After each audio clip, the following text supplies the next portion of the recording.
Hello, a very warm good morning to all of you and welcome to BYJU'S Exam Prep IAS. Welcome to today's The Hindu Newspaper Analysis, where we shall be taking a look at today's The Hindu Newspaper for 5th of January 2024, the Delhi edition, and we shall be analyzing the important articles which have appeared in today's paper for the point of view both for your prelims as well as for your mains exam. Now, before we initiate the discussion of the topics for today, a couple of important announcements for all of you. First of all, it is to be noted that we have initiated one-on-one counseling session for the students.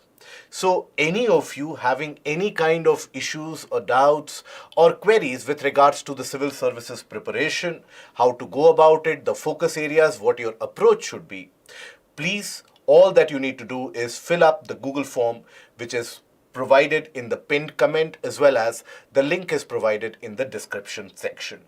So thereby you can facilitate your own preparation and you can accelerate your journey towards civil services success. Now another announcement is that we have rolled out the prelims test series, and I urge all of you to do participate in that test series in order to assess your level of preparation and where is it that you need to be working more, or where is it that your preparation needs a bit more of a shaping. Having said that, now let us take a look at the topics that we are going to discuss for today. So today in total we are going to have a discussion for 7 topics. 2 of them are going to be a detailed analysis, and then the remaining 5 are going to be relevant for your prelims preparation. So the 2 of them, first of all, breaking new ground the Kerala way. Now this is basically an article which has appeared in the editorial section, and this is about urbanization. Kerala has set up a commission for urbanization, and this article basically talks about the fact that why there is a requirement of a national commission of urbanization to be set up once again in order to cater to the demands of the urban areas.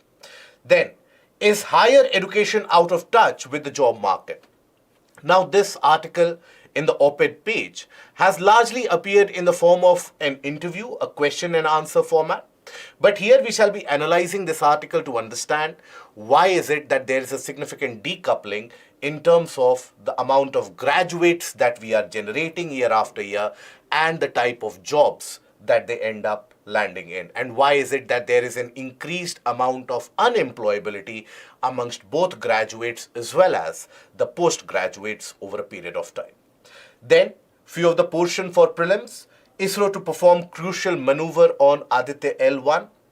That is going to be performed tomorrow, and eventually by tomorrow evening or maybe by Sunday, we can have Aditya L1 to be in its final position, the Lagrange L1 point. Then new antibiotic for drug-resistant bacterium. So you have the bacterium Acinetobacter baumannii. Now there has been a new drug which has been discovered, or rather which has come to light, which can treat the infections caused by this drug-resistant bacterium. Then Prerna program for students has been launched. ECGC cover to jewelry exporters to be provided. So here we shall take this opportunity to look into the ECGC and its mandate. And India's heavy digital footprint is making India much more vulnerable and more prone to cyber attacks. And going ahead in 2024, we need to be much more wary about it. So these are the topics that we are going to discuss, starting with the first topic of the day, which has appeared in the editorial section, that is breaking new ground the Kerala way. Now this article is largely focused upon the setting up of the Kerala Urban Commission. Now this Kerala Urban Commission, which has been set up, its primary mandate is to look into the problem of urbanization that the state faces, because Kerala, as per the various reports of Niti Aayog, has got around 90% of the population living in urban areas. So Kerala predominantly has got a very large amount of urban population, and various urban areas face their own different types of bottlenecks in that particular state. So that is why this particular commission has been mandated to look forward and to suggest the measures which could be incorporated to have a better urban development, a better urban growth, and thereby to be able to facilitate the future needs maybe 20-25 years down the line.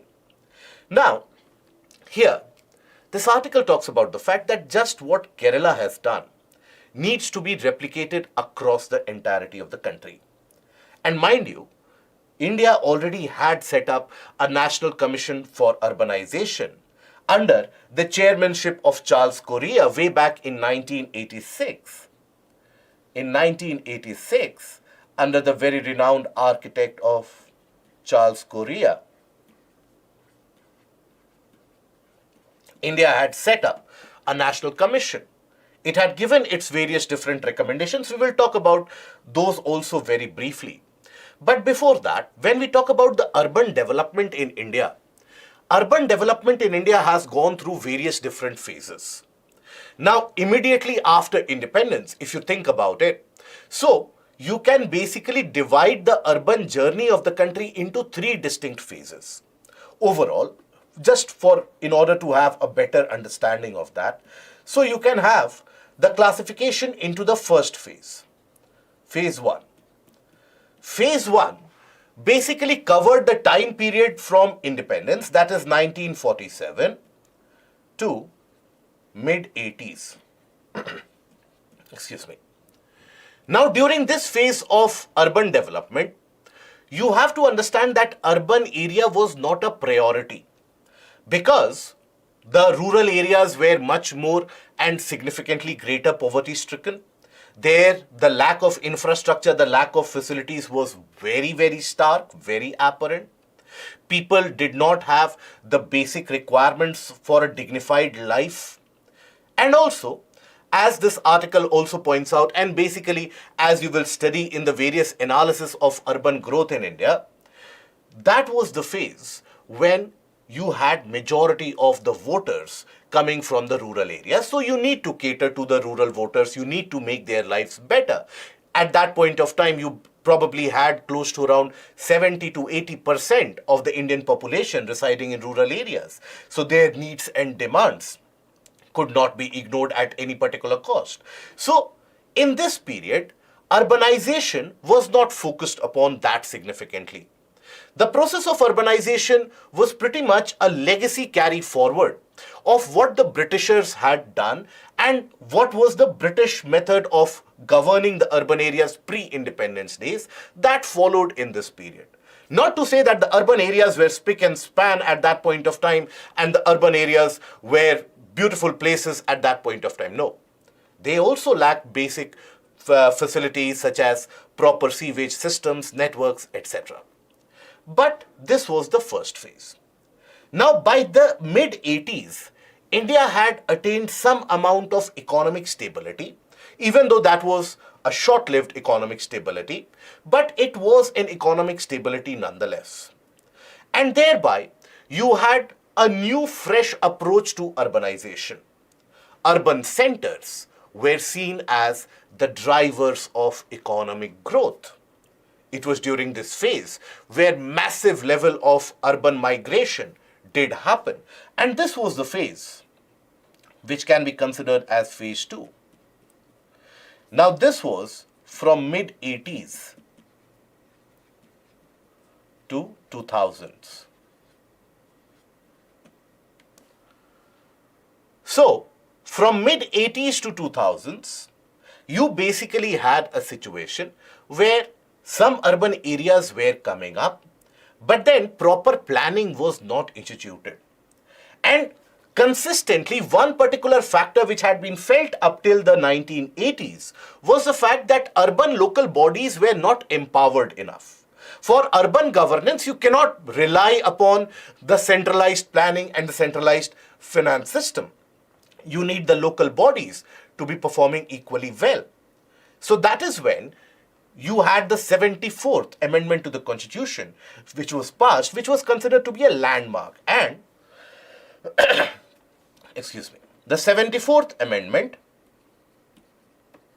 to the Constitution basically brought and empowered the urban local bodies, municipalities, for example. Now, these urban local bodies, this was a significant revolution in our entire journey of urbanization, and that, in a way, facilitated the development of certain of the cities, but not many of them, because many of them were already overburdened by migration. Their planning system was not forward-looking enough, and that is why they faced various bottlenecks. Then comes phase 3. The phase 3 of development of the cities in India basically starts from mid-2000s, where you had the Jawaharlal Nehru Urban Renewal Mission. When you talk about Smart City Mission, Swachh Bharat Abhiyan Urban, then Pradhan Mantri Awas Yojana Urban, then Amrut Scheme, Hriday Scheme, all these various different schemes, they focus on one particular factor, that look, the present urban areas, if we improve their facilities, if we make the infrastructure better, then we can solve many problems which are presently faced due to urbanization. And that is a consistent journey that many of the developing countries face as they move towards the path of development. The urban areas, after a point of time, if the planning system, if the approach system does not change, urban areas, rather than being the centers of growth, they start turning out to be the obstacles for growth. So let us understand the various issues which are faced due to poor urban planning. Well, the first issue is that when you don't plan out properly about the urban regions, you do not cater to the future needs and demands. What is going to be the demand or the requirement of your city maybe 20, 25 years down the line, that needs to be catered into the detailed planning if you are planning any infrastructure project or any kind of intervention starting today. You need to cater to that in the future. But once that is not done, and there is always a consistent rural to urban migration which is happening, because certain estimates, they tell us or they point to the fact that already close to around 50% of the global population is urban. In India, it is 35%. It is going to increase. So here, what happens is that migrants or larger number of population who flood to the urban areas, they are unable to find affordable housing. So you have lack of affordable housing. Why? Because so many people, they come up in the cities. Why? Because cities are the regions of economic development. They are the sources of economic growth. So when you have the lack of affordable housing, where do the people go? So the people start living in the fringes, right, across the floodplains. So that is where you have growth of shanties and slums. Shanties and slums. And when you have the growth of these shanties and slums, there you have very poor conditions of sanitation, hygiene, etc. That is largely disregarded. As a result of that, you have various socio-economic issues such as poor health standards, poor health conditions, and also, let's suppose, significant amount of your expenditure is utilized in catering to the health requirements and health demands of your family. How will you cater to the educational requirements? So that is where poor education and poor health, that is a cyclic thing which goes on and perpetuates for many generations living in these areas. Then all the various different forms of pollution, they are very, very prevalent. And why is that? That is primarily because when we talk about a poorly planned urban region, let's suppose the planning has been carried out for this area. Let's suppose that this much region has got to have an open space. This is where we will have a kind of a hospital, educational institution, some business functionalities. Here, let's suppose we have some settlements, right? Maybe here also you have some settlements. That is done by planning. Now, over a period of time, if people encroach this land and they start living here also, right? And you have non-regulated illegal colonies coming up, and as is the case, Before every election, these colonies are regularized because it is a good and an important vote bank as well. So what it does, it renders the urban area devoid of any open space.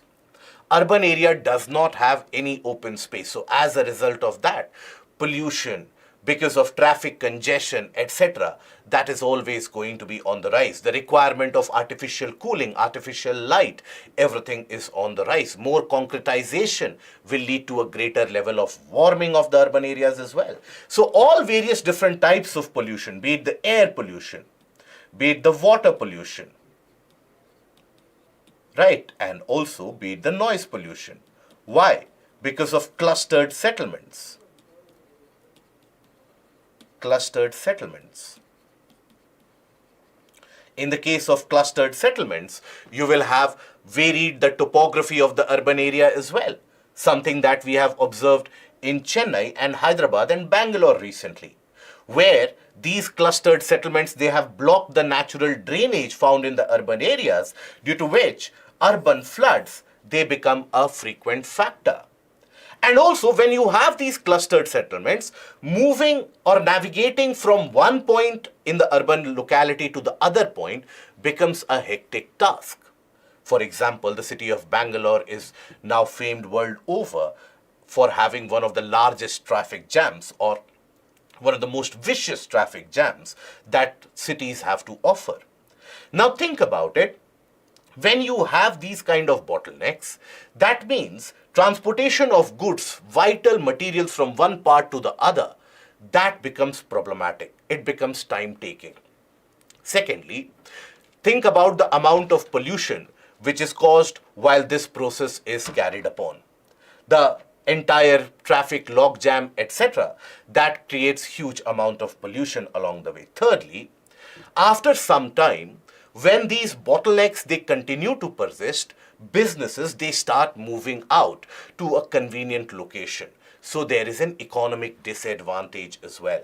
So this infrastructure bottleneck increases logistics cost, because it will take more time to transport goods, time delay, then traffic-led pollution, because transportation sector, which in our country still, and majority of the world, transportation is still overtly dependent on burning of fossil fuels. So if you are stuck in traffic for a longer period of time, more fossil fuels are being burnt along the way. So that is why you will find the issue of more pollution. Then after that, you also have economic losses. But more importantly, if you don't follow poor or proper planning for urbanization, the city invariably gets divided in terms of the economic wherewithal. For example, the central portion of the city, the region around the business area of the city, that will always have affluent people of the society living in that portion. And then in the fringes, you will have the economically poorer sections living in that area. So naturally, the municipality of that region also tends to generally indicate a kind of a bias, where the services in the fringes will not be that good, and in the fringes you will suffer from water supply interruptions, power cuts, poor drainage, sanitation, etc. Whereas in the heart of the city, where you have the economically affluent sections settling in, that is where you will have better services. So it brings forward a kind of an economic divide. That is why you need proper planning. Now, that is what the article indicates, that there is a need for an urban commission. Why? Because urban migration has rapidly increased. We have already talked about that. Now, the economic survey of 2017-18 basically put forward an estimate that every year India witnesses an internal migration to the tune of more than 4 to 5 crores. And this was a data largely driven from the railways. So you can think about it, that if that was the amount of internal migration happening at that point of time, clearly that would not have reduced going ahead into 2024. So when you have such large scale of migrant population coming in, you need to provide an adequate space and adequate method of livelihood. Urban centers are no longer drivers of economic growth, and there is an impact on climate change. Urban centers, they are turning out to be much more hotter because of this clustered construction, random construction, unplanned construction happening anywhere and everywhere, overt concretization. So that has led to the urban centers becoming, or they tend to become, urban heat islands, where the temperature in the urban area rises. Temperature rises up in comparison to the surrounding areas. In comparison. So when the temperature rises up in comparison in the urban areas, what does that do? That basically increases the demand for artificial cooling. Increases the demand for artificial cooling. Now, whatever cooling methodologies that we are using right now, be it the refrigerants, be it, for example, the air conditioners, all of them, the air conditioners, for example, they might cool the room that you are sitting in, but they are emanating warm and hot gas in the outside environment. And think about it, that they consume a lot of energy along the way as well. So thereby, where is that energy coming from? From burning fossil fuels somewhere, right? So it increases the warming,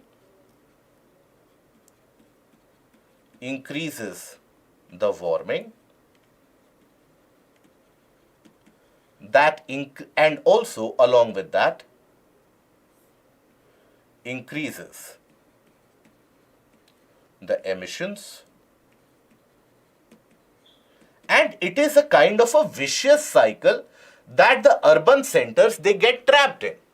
So increased warming because of these air conditioners means what? Temperature in the urban areas will rise up even further. So that is what brings forward some of the extreme climatic conditions in the urban areas. Many of the urban areas nowadays, they frequently witness events of excessively high amount of rainfall concentrated in 1 or 2 days. So that immediately can cause flash floods. That causes a lot of damage to life, property as well.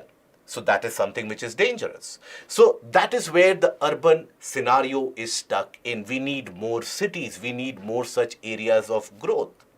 And that brings to notice the National Commission on Urbanization, which was set up in 1986 to examine the entire area of urbanization, how to move ahead with it, what should be the approach followed.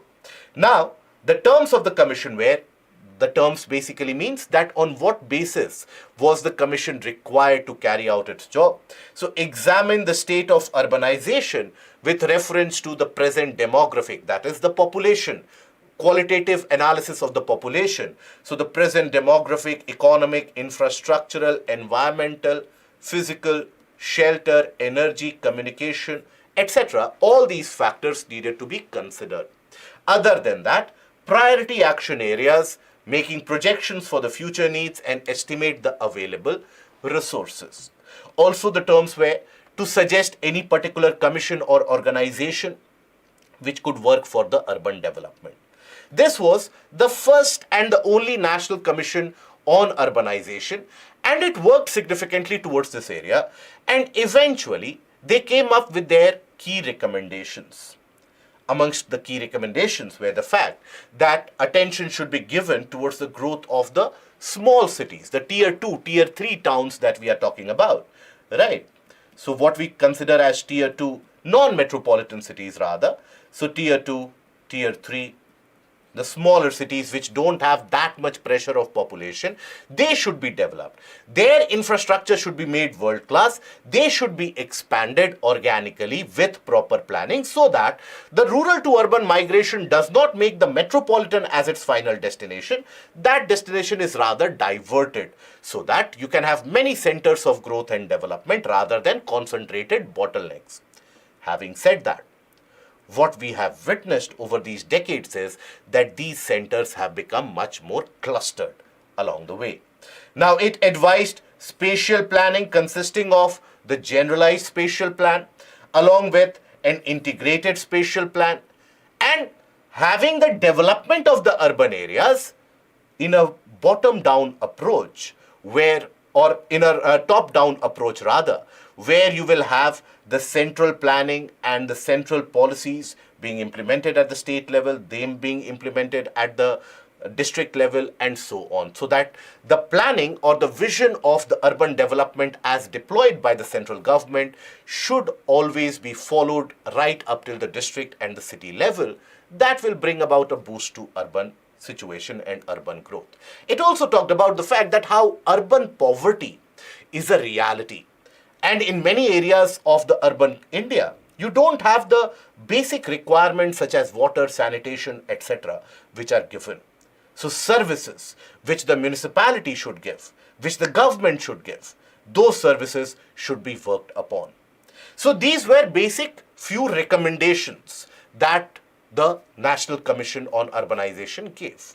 But not much progress has happened since then, other than the 74th Amendment to the Constitution, which happened in the early 90s. But thereafter, much progress has not happened. Regardless of the various programs like the JNNRUM, or when you talk about the programs such as the Smart City Mission, when you talk about the programs such as the PM Awas Yojana, etc., they have not yielded much success. Why is that? That is largely because of the governance systems and the governance standards in these urban local bodies. Because when we talk about the urban areas and these urban local bodies, one of the main issues that they face is the lack of finance. They don't have supply or access to adequate finance. So that is why the significant lack of funds is a major issue. Now, whatever funds that they get from the property taxes, etc., much of that is given or devolved to the political parties through which they are actually aligned. So the political influence is very high. So that brings about lopsided development in certain areas of interest and also brings forward lack of fund availability because of diversion of funds.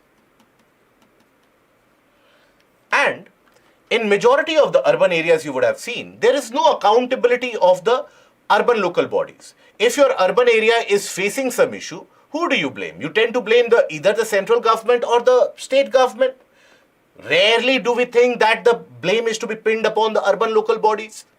And that is why you will see that despite some very poor conditions of the urban infrastructure, people in the urban local bodies, they keep on getting re-elected year after year because there is no such accountability, because people are not aware about the duties of these urban local bodies. That needs to change. That information needs to be transferred. That information needs to be provided. Awareness needs to be created. Only then can we have a scenario where the urban local bodies can actually be accountable and the urban areas be futuristic and work forward for the future generation. Okay? Now, after this, we move to the second article. The second article is higher education out of touch with the skill requirements of the job market? Now, this is an article largely in the format of Q&A. So here, let us analyze the crux of this article. So this article basically revolves around the fact that recent surveys have indicated that close to around 50% of our graduate population is not employable. Not employable means what? Not fit for employment. They don't suit or they don't cater to the requirement that the various job opportunities need. So that is an alarming scenario. Because year after year, we keep out churning significant number, lakhs and millions of graduates and postgraduates from our country. But the employability is coming down. Now, there's a significant concern as well that due to the centers of online learning and during the time of the COVID pandemic years, you have almost a significant bulk of population which has graduated during these years where the level of learning has not been that very high. Then after that, there is also a concern in terms of the data point also that unemployment rates amongst the graduates that has increased from 20% to 34% in the past decade almost, and in the postgraduates it has almost doubled from 18% to almost 37% in the past decade. So there has been a significant amount of concern in terms of higher education. What is the utility of higher education if at the end of it you don't have any tangible benefit?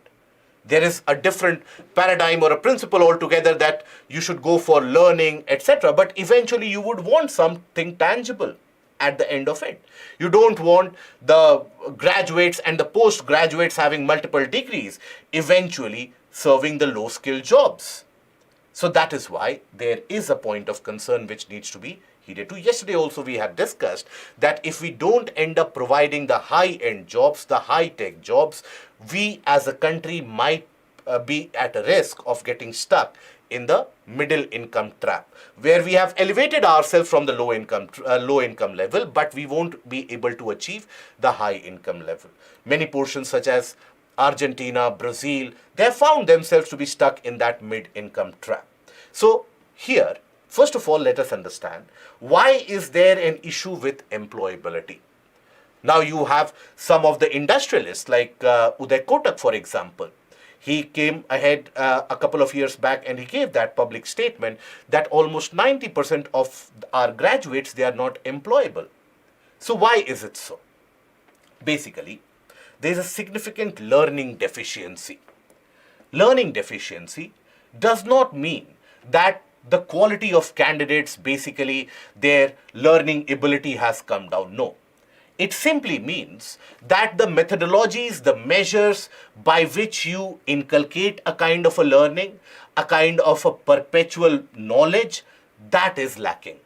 So as a result of that, you will find a kind of a rote learning methodology to be carried from the school ahead, and thereby people know how to graduate. So after graduation, they won't have learned any skills, life skills for that matter. So learning deficiencies here indicate lack of upskilling or cross skill.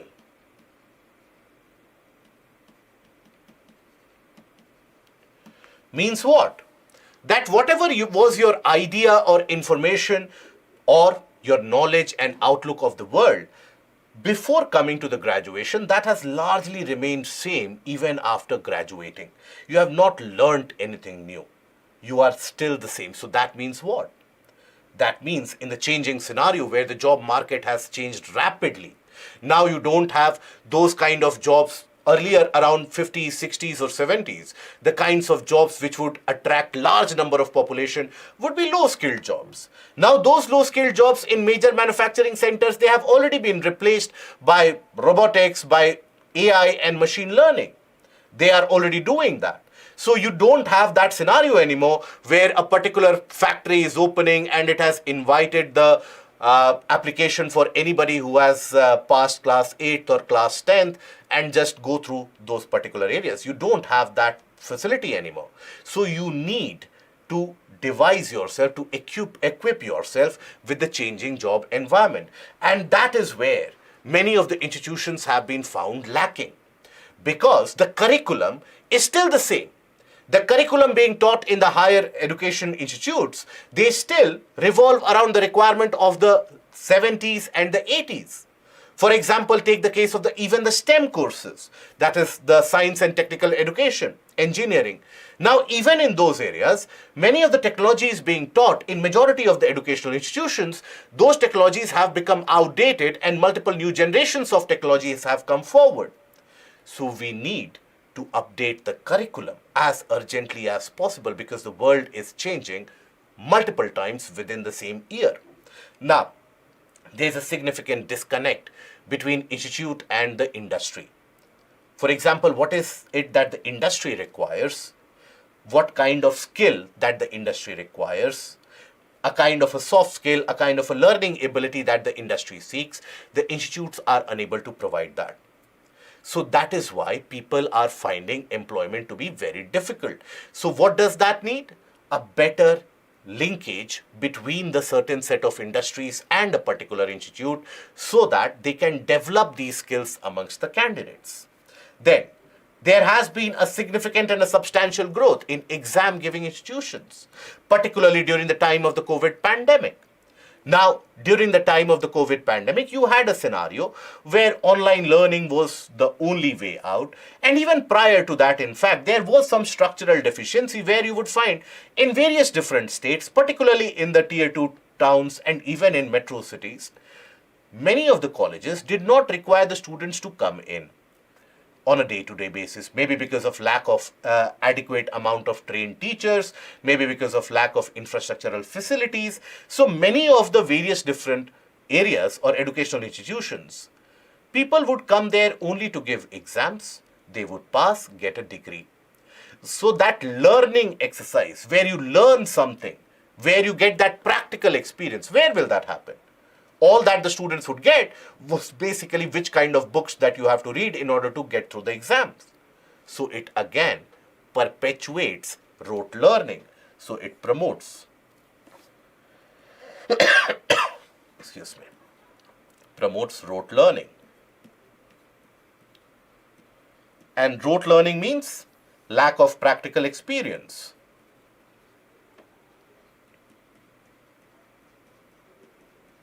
When you have lack of practical experience, what does that mean? Low employability,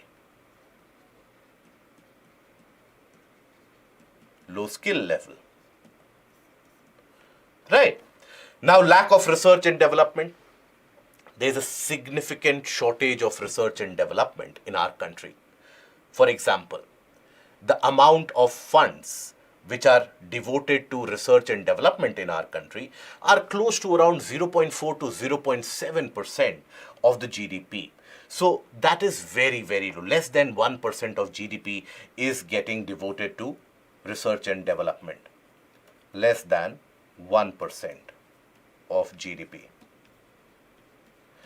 In regions such as Korea, South Korea, in regions such as Israel, you will have this sum to be around 3 to 4%, in certain cases even higher than that of the GDP. So obviously, when you are not devoting so many funds to research and development, there will be lack of more researchers. But then there is a pattern change also. But here you might have one basic question: why do we need to spend more funds on research and development? Why can't we simply find some placement for all these people, maybe in government jobs, and thereby we can solve the problem altogether? Understand, wherever research and development is carried out, thereby new type of jobs are created. When you work upon or when you research upon and develop, let's suppose, a new technology, that technology will be able to solve many problems, and that technology can be a driver of jobs. For example, research and development, the simplest of the examples, research and development, let's suppose, brought forward the internet. Now that internet, look how it is changing the world. The number of people who are finding jobs just because of the availability of internet is immense. So when you have that potential of research and development, for example, on AI, for example, on semiconductors, on material sciences, anything, that can open up a new area of job generation. But because the funding is very less, thereby there is a significant problem. Now, even in the pattern of funding, as I was saying, there has been a significant problem. In our country, in India, the issue of funding for research and development is the fact that 70% of the funds and more of research funds, they come from government. Only around 30% they are from private sector. Even less than that, in fact. Now, across the entirety of the world where research and development has actually picked up, you will find that it is the reverse. The government does not fund all the research activities across. It is the private sector which funds that research and development activities. In our country, that funding source is stymied. And also, wherever the government provides that fund, the government provides that research fund to institutions such as CSIR, ICMR, right? The research institutions. It does not provide these research funds or funding to the universities, the institutions, which should be at the forefront of research. Because think about it, CSIR or ICMR, their role is pretty much delineated. Their role is pretty much defined. They cannot explore areas of a new breakthrough technology altogether. But if you provide that funding to the universities, you can have a kind of a secular development across multiple such areas. You can have growth in biotech, you can have simultaneous growth in material sciences, in composites, various different areas you can have that development, and that should be done.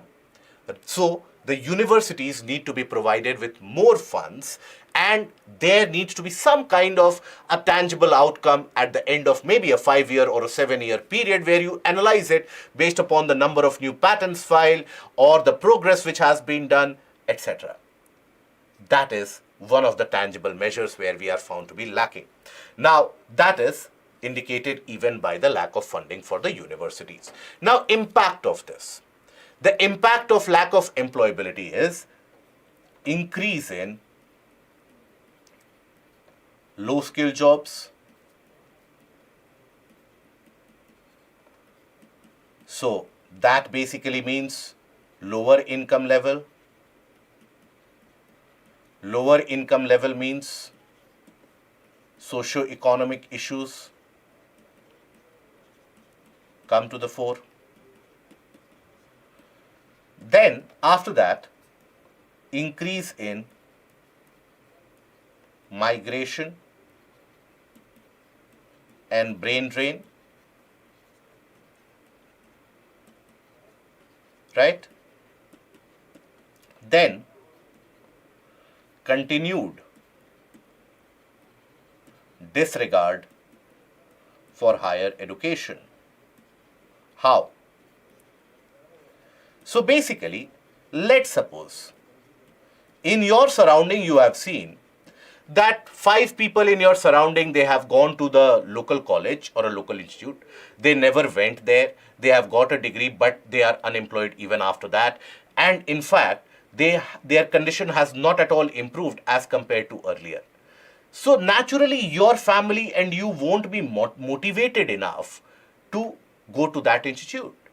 And if you observe the entire gamut of such institutes in your surroundings, that is when people get disillusioned by the very purpose of that higher education. Something that many states of our country have witnessed. States such as Punjab, for example, they have witnessed a significant deterioration in terms of the higher education enrollment. People choose to, in fact, migrate outwards and outbound, basically, rather than going for higher education. So when you have a disregard, that means lower enrollment ratio. When you have lower enrollment ratio, so that means what? Significant lack of skilling.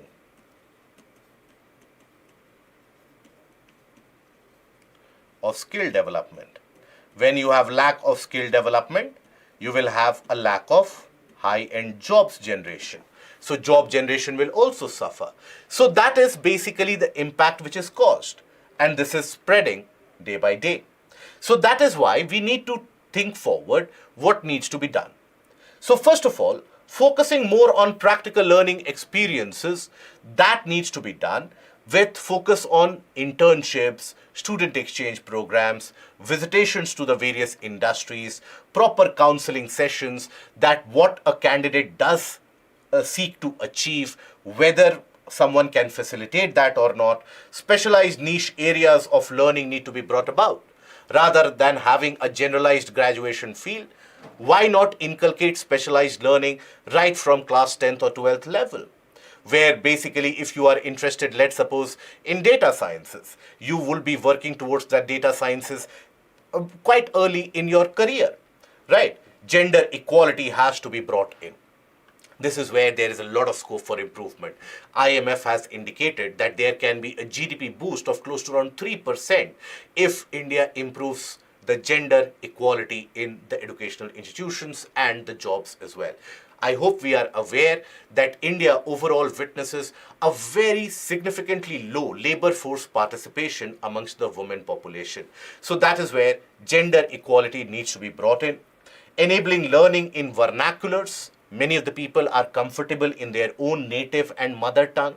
So we need to develop a curriculum. We need to develop the type of study materials which should not compromise on the quality of the knowledge imparted. So for that, a lot of work needs to be done. This has been devised in the National Education Policy of 2020, but substantial work needs to be done into this before we see some tangible benefits.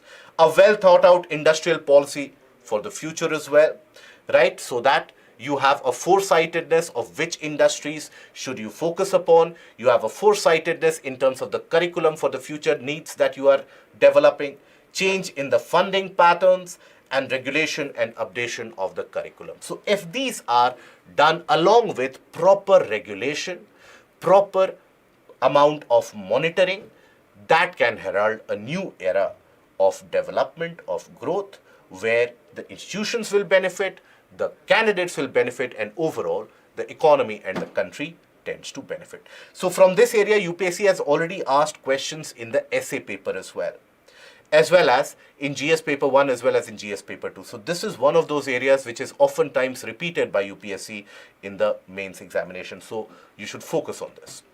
Now coming to certain topics relevant for your prelims. First of all, ISRO to perform crucial maneuver to bind Aditya L1 into L1 orbit. What is this L1 orbit? So by now you would have read it multiple number of times. Here, Aditya L1 mission, which carries various payloads, 5 different payloads. Now this Aditya L1 mission will be bound to Lagrange L1 point, right? It will be bound to Lagrange point. Now what is a Lagrange point? When we talk about a Lagrange point here, in between Earth and Sun, for example, you have 5 different Lagrange points. So Lagrange points are those where basically the gravitational push and pull of both the objects here tend to maintain any spacecraft or any of the other object in balance, right? So for example, this is the L1, Lagrange L1 point. So here it is basically at that perfect equilibrium where the push and pull of planet Earth and the Sun will hold any spacecraft in equilibrium in that area. So here basically that is the Lagrange point. Now you have 5 different Lagrange points. L1, which is at a distance of 1.5 million kilometers from Earth. It represents close to around 10%, or rather 1% of the distance between Sun and Earth. Now the benefit of Lagrange L1 is basically the fact that it is one of those points where a spacecraft can have a full unadulterated observation of the Sun without experiencing the eclipses or obstruction or anything like that. So that is why, because if you think about Lagrange L5, L4, L3, you cannot place a spacecraft there because that will directly come into the path of the orbit of the planet Earth. If you put a spacecraft, let's suppose in L2, then you will get impacted by the various different, let's suppose, eclipses, lunar, solar eclipses, etc. L1 is where earlier NASA had also sent its mission. Now that is where Aditya L1 mission, which has got various different payloads, it will study the chromosphere, photosphere, and various different layers of the Sun. 2 of these payloads will study the solar particles or the charged particles which are emanated by the Sun during the time of the solar maxima, which travel large distances in very short span of time. So that adjustment will be done tomorrow, and that is when Aditya L1 mission will have finally reached its destination. It is one of the farthest, it is in fact the farthest distance that a spacecraft would have covered. Indian spacecraft would have covered. Then, new antibiotic could target drug-resistant bacterium.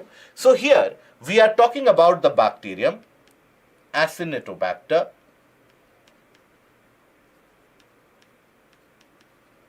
baumannii.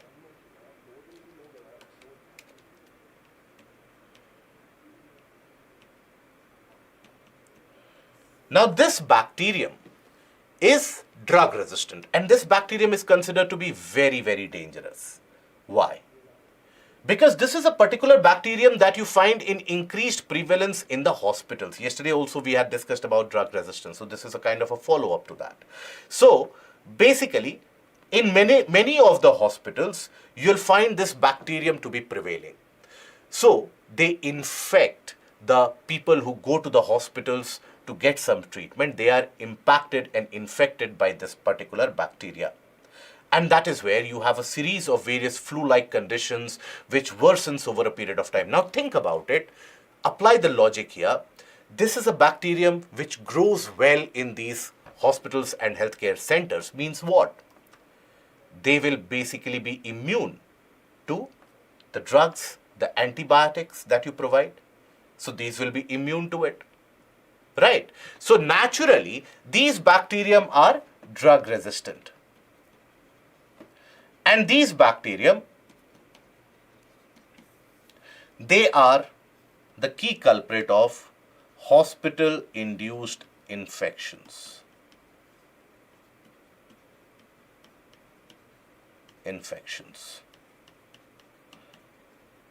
These hospital-induced infections, these are also what are referred to as nosocomial infections. These are the details relevant for your prelims. What are nosocomial infections? Because in our country and in many of the developing countries of the world rather, where you will find that there is significant amount of issue with regards to cleanliness in many of the primary healthcare centers, the region around the healthcare centers, they are not properly cleaned up. That is when these bacterium and these kind of pathogens, their growth becomes a kind of a problem. And in countries like India, in countries like Bangladesh, Pakistan, Sri Lanka, etc., there has been a significant rise in the number of the nosocomial infections which have been witnessed. So that is why this Acinetobacter baumannii had become a problem. And now, if we are developing an antibiotic which can cure this, which can basically nullify this, that bodes well in order to treat antimicrobial resistance going ahead into the future. However, the long-term solution will always be a careful administration and refraining from overtly giving out antibiotics out in the open without prescription. So that will be the long-term solution. Okay. Now, then program for students to begin at PM school in Vadnagar. So basically, Department of School Education and Literacy, Ministry of Education, Government of India has launched Prerna, an experiential learning program. Basically, the aim is that students from class 9th to 12th, they will be given a kind of a 7-day course and they would be traveling in batch of 20. And they would be given that 7-day course in overall learning experience where life skills would be taught. And this, the aim or the objective is to train the future leaders, right? So empowering them with leadership qualities. Now, the details of this program, as has been spelled out, first of all, this program in itself is relevant for your prelims. You need to be aware that where has it been launched, which department has launched it. So Prerna has been launched by the Department of School Education and Literacy, Ministry of Education, and it will be launched from the Prime Minister's birthplace in Vadnagar in Gujarat. Now, it is a week-long residential program for the selected students of 9th to 12th. Batches of 20 will be developed.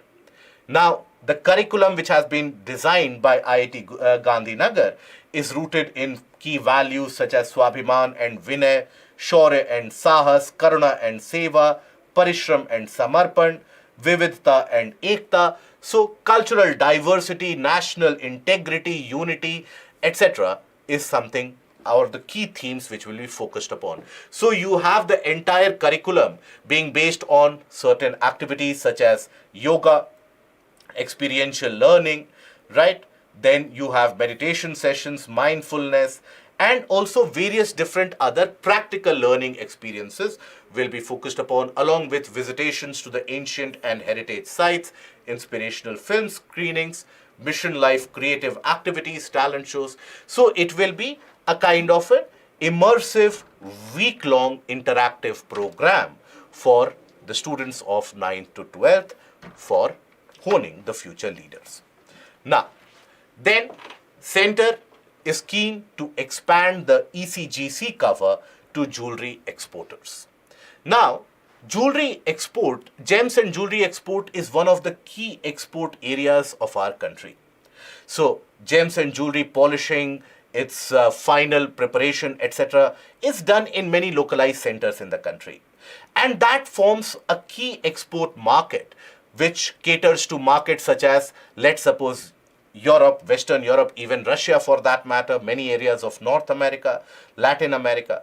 So that is why the center, and in fact the finance minister has said, or in fact the Minister of Commerce has basically made the statement that this will be extended to the jewelry sector also. So what is that ECGC? That is something that we will take a look into. So ECGC Limited, which was known as the Export Credit Guarantee Corporation of India, was set up early in 1957. The objective was to protect and promote the exports generated in our country. Because when you have to carry out exports, there are a lot of risks associated. Let's suppose you are an individual who wants to export a good, let's suppose, to another country B. Now there can be various issues. Maybe the other country B gets embroiled in some of the internal turmoil and is no longer ready to accept your goods. Maybe your goods get destroyed in between. So for that, the exporters, they face a substantial amount of risk.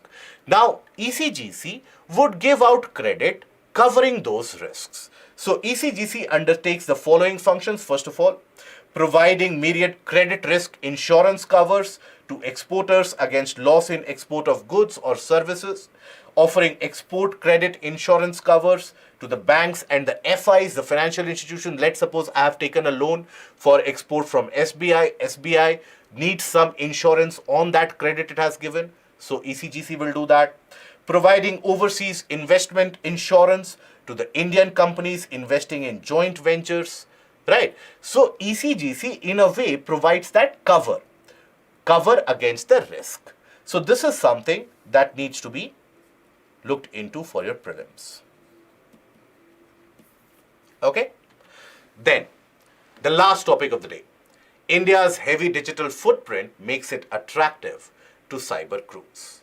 So basically this article talks about the fact that going ahead into 2024, just like how the world was vulnerable in 2023 to cyber attacks, in 2024, the world is significantly vulnerable to cyber attacks. India in particular is more vulnerable because of a couple of factors. First of all, India has got a very large number of internet users, and also much of that data is online.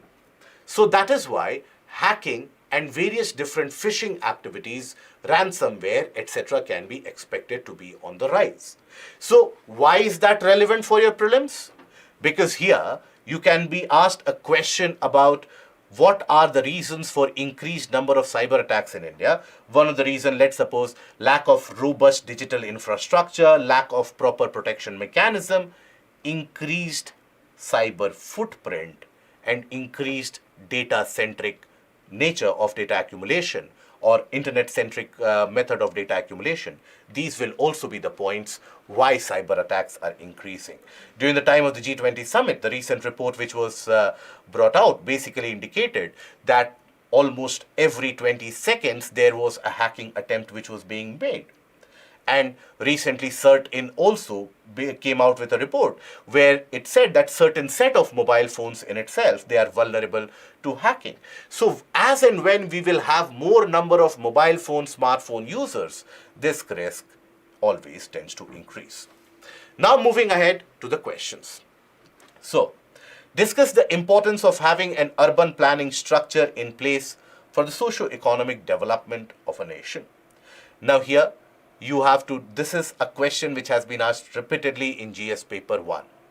And also a framing of this particular topic has been done in essay also. So importance of having an urban planning structure so that it doesn't lead to infrastructure bottleneck, it doesn't lead to socio-economic issues. So all the problems that we have discussed of poor planning, that you have to highlight, and then you have to highlight that what proper planning could lead to. Okay, urban areas could be a center of confluence and thereby nurturing growth for the future. Discuss the importance of revitalizing the space of higher education in order to capitalize upon the demographic dividend of India. Now in this, when you initiate the answer, in the introduction, I would advise you to talk about the demographic dividend, where you can highlight the fact that 65% of our population is below the age of 35 years. Significant amount of our population is in the youthful stage. So higher education is much more important in our country, or more important in our country than ever before. With that, you write the or finish the introduction. Immediately follow it with the body part, where you can talk about the fact that this higher education system in our country is facing some issues. The tangible outcome or the tangible proof of it is something which we witness in terms of increased unemployment rate, low employability, etc. And then you discuss about the issues of employability. Why is it that the graduates are not finding proper and adequate employment? What can be done going ahead into the future? I would here again suggest to you that try to use the bubble charts as much as possible when you're providing the solution, so that you don't have to write multiple points and it will be much more presentable at the same time. Okay, so that is all for today's analysis and discussion. If you have liked the session and if the session has added any amount of knowledge addition, please don't forget to like, share and subscribe. And again, a reminder to the announcement, we have initiated one-on-one counseling. So any issues with civil services preparation, any query with respect to civil services preparation, please, all that you need to do is fill out the details in the Google form. The details and the description of it you will find in the link and in the pinned comment below. So till we meet again, do take care of yourself. Goodbye. Thank you.